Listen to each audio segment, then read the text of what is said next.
Hey, what's up? David here with After VideoFX, and welcome back to the channel. Today we're going to be creating this water simulation inside of Blender. It's a pretty straightforward setup. All it is just some fluid domains, some emitters, cubes that are extruded just to create this fountain look.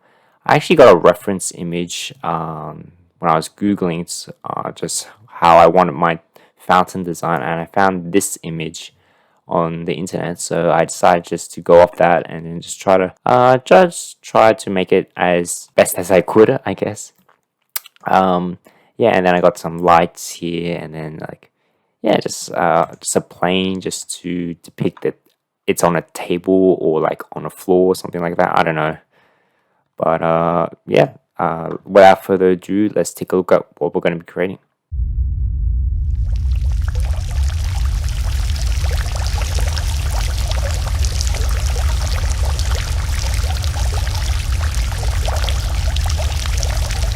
Okay, so the first thing I did was obviously I modeled the fountain. So I actually started off with this basic cube here. All it is, if I go into edit mode, and I'll turn on my screen keys like I always forget. It's just basically some like loops I added. If I go into top view, so I added a loop cut here, here, here, and here, just to extrude like this face. If I go into this face here, so 1, 2, 3, 4, and extrude it down so that I get this indentation right over there. And if I go into like the side view here, I added because of this loop and this loop, I can able to extrude it inside here, inside, to create this like depth look so that the water can come out. So that's what I did. There we go.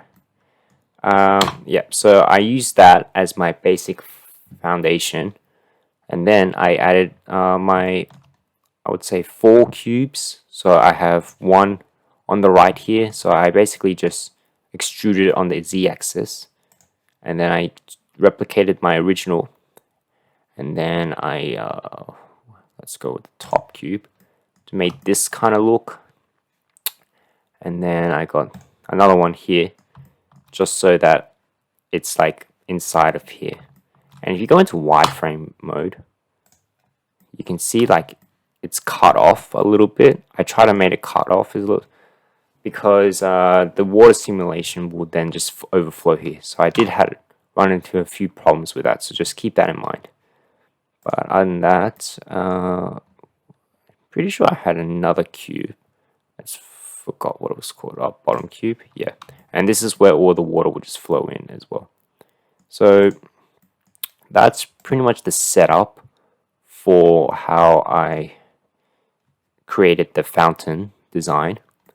And then let's move on to the fluid simulation. So I got emitters here,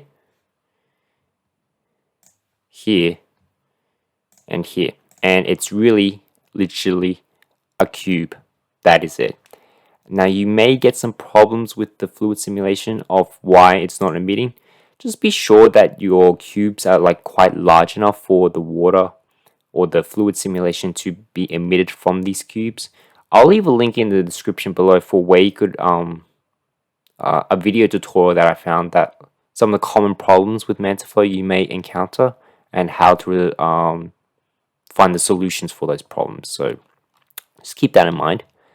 Alright, so those are my emitters. So if I go into my fluid simulation, I got a flow, it's liquid in flow, and initial velocity, and I made it a little bit 0.5 meters on the z-axis so that the water comes up.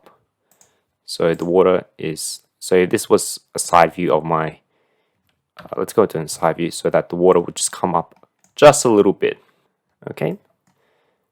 It's not too much, but like, yeah. So those are my fluid, and I basically did the same for each one. And then for the fountains, it had to be a collision, obviously, because you don't want the water to fall through all of a sudden. So collisions here, here, here, and here. Now you can turn up the surface thickness. That'll just tell Blender saying, hey, I want this to be a little bit thicker so that the water doesn't, like, the collisions become rigid. So, and then the water will collide with the cubes. And then I have my domain. Now this is already baked. I didn't want to clear the bake because it took forever, a lot of trial and error just to find the right settings that I wanted, but I'll just quickly show you what I did.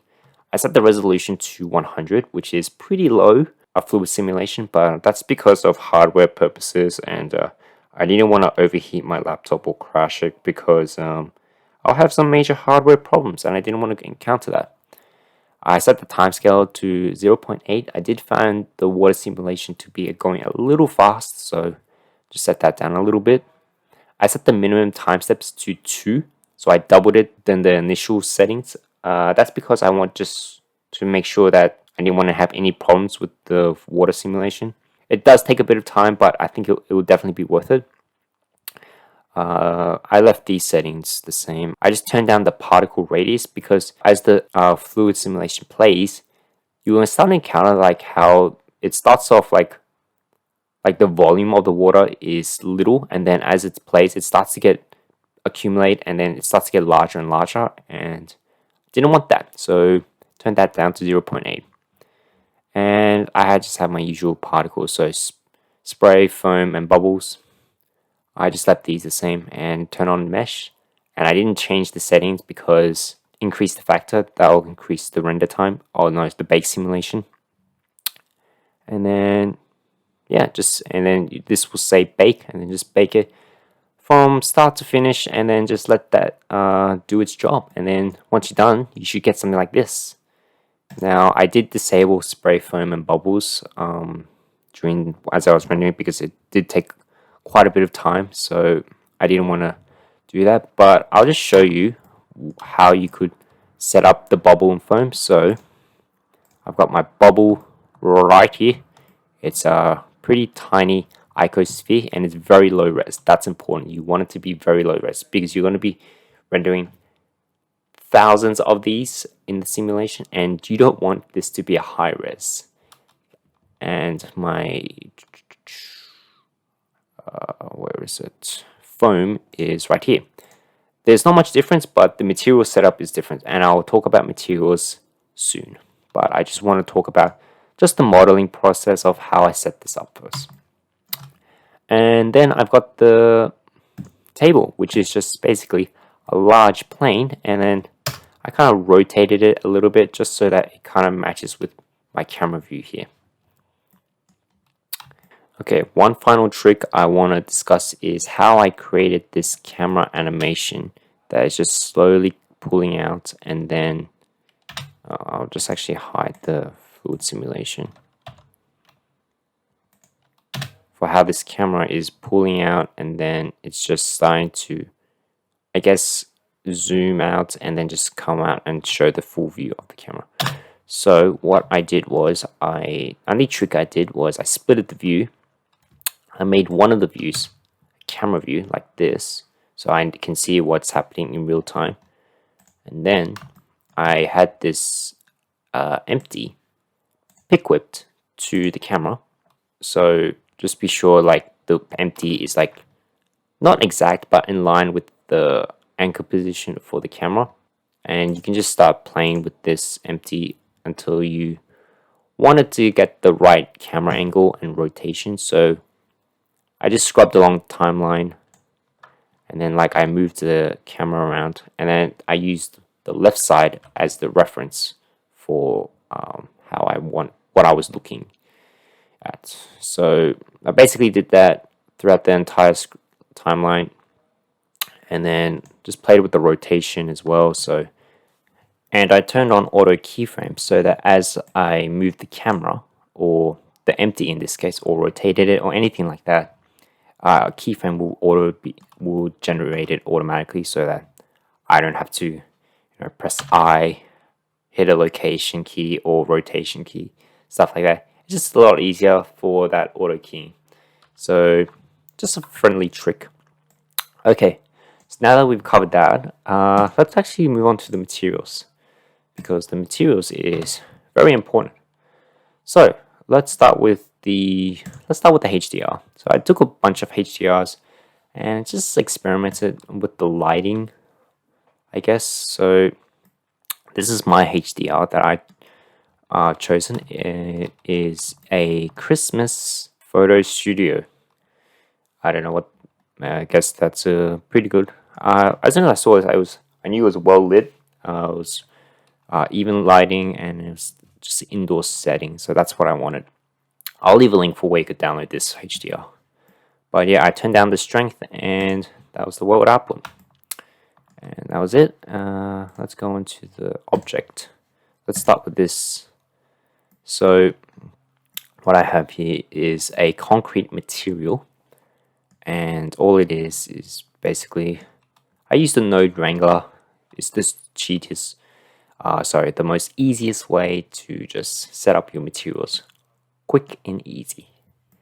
And I just added some ambient occlusion, adjusted the RGB and the hue saturations. I added this math node just to multiply. I believe it was the roughness, yes. And as you do this, just go into edit mode and be sure to have hit U and then just smart UV project so that it's UV unwrapped. And then if you are skeptical about how it looks, just go into your UV editing tab and then just have a look of how it was UV unwrapped. Quick trick also is just display stretch so that if it's all blue, it's all cutted perfectly. Okay, so that's it for the concrete, and it's the same thing for each and every one. The domain, which is the fluid simulation, is just basically a glass shader. I might actually add a volume scatter. See what does that look like.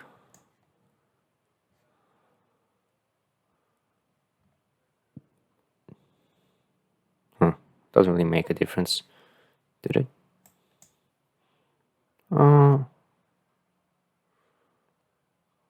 Not much, but you can just fiddle around with that setting if you like. So it's basically a glass shader that's transparent. I set the index of refraction to 1.33. Okay, so going on to the icosphere, the bubble and the foam. So this is the bubble. Is this the bubble? No, we're all good. Okay, so this is the foam material. So I combined it with the mix shader by the diffuse and the glass shader. So I get this like nice shiny foam look. And for the bubble, all it is just a glass shader. And then I set the index of refraction to 1 because it is air. So just set that down. And with the fluid simulation, so if you go back in here, you can set the spray, foam, and bubbles. So you can go render as object, and then you can select whichever object you want to run. In this case, since it's bubbles, the bubble is the most logical one. Okay, yeah, I turned that off though because you can see 92,000 particles or fluid particles will be rendered at this frame. I did not want to deal with that. So because of hardware, if I had a 3080 or 3090, then yeah, obviously I would do that, but obviously I don't. So I didn't want to put up with the rendering time. Okay, so now that that's done, let's just go ahead and just close this. Okay, so let's go on to the lighting for this. So I know the HDR is doing the majority of the lighting. I still wanted to add some lighting just so that I get like a little bit of like just hot spots and stuff like that. So I've got one light, which is on this side. That's just an area lamp. So just a large area lamp, 5,000 watts, and made it 5 by 5. Okay, let's go back to the camera view. I've got another light, which is just a point light, and it's 3,000 watts. I made it a little bit of a tone blue, and it's just sitting directly above this top cube here.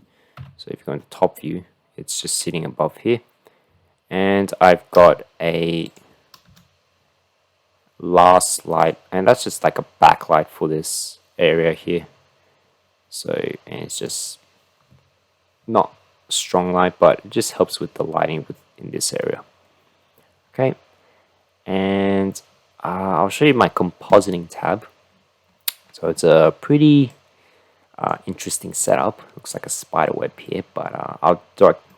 So once you get one single, actually I'll just render out a frame so that you can see it. So I'll just let this like be on a 64, and I'll just render this out. So hit F12 to render it out, and just give me a minute here. Okay, so here's our render just completed.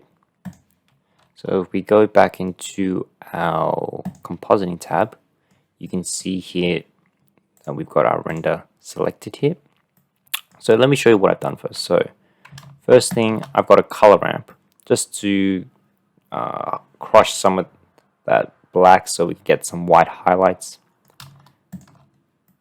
Then I blurred it, adjusted the contrast a little bit, quite a lot actually, and then I put that through an add. I mix RGB, and then I set the transform to add. Okay, and then this second part, I've got an ellipse mask tool, blurred it out. I inverted a little halfway. The reason why I inverted it because then I would have two sets of I would say modes, I guess, like, and I had to, one of them had to be set to multiply, one of them had to set to be screen. So I had to set them both to a screen so that I can mix them together. That's what I did. I adjusted a bit of contrast and set that through a multiply mode, and then I set both of these to screen, and I get something like that. Okay, then I just played with some color and contrast, adjusted the hue and saturation, and yeah, put that through to the compositor and viewer, and then we're all set. So if you need to, I can just put this up here on the screen, and then you can pause the video if you like, just to have a look at what I actually did. So yeah. Okay, so once you've done that, you're all set. You can just go ahead and render it out. The render settings for this is, I set each one to about 110. I think that was appropriate for me. Yeah, and I didn't really change much. I just left it all the same. Full HD, render region, 30 frames per second, and just choose your output file and then just hit render. Control F12 to render it out, and you will get something like this. Anyway guys, so that's it for the tutorial. My name's David. I hope you learned interesting techniques that you can use for your own creations. Please give a like if you like this video so people can find it. Subscribe if you want to see more, and be sure to hit that bell button to get the notifications. And comment down below if you have any questions. And I will see you in the next video.